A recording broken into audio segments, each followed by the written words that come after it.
Hi, good morning.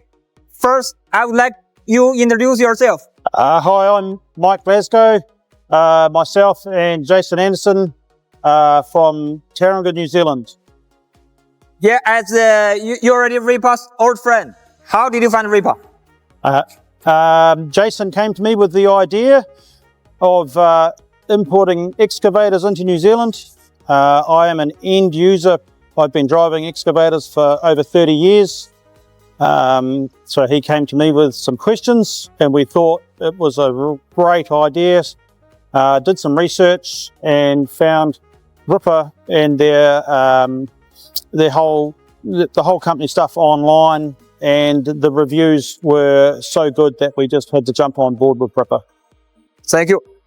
So from last year to now, we have some more product, and I see this time you come to RIPPA, you also take some more pictures, video, and you also test some machine. How do you think the RIPPA quality? Yep, so great to see new product, which is the point of our trip here this year, is to expand our inventory.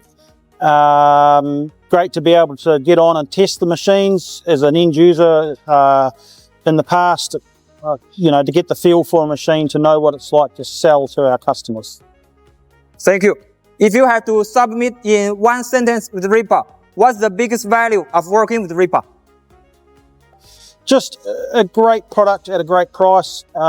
We can then pass that price on to our end customer. Every interesting little question we give them, they will give us the answer. And as soon as we ask for it, we get it. You just can't ask for better service than that. Thank you very much.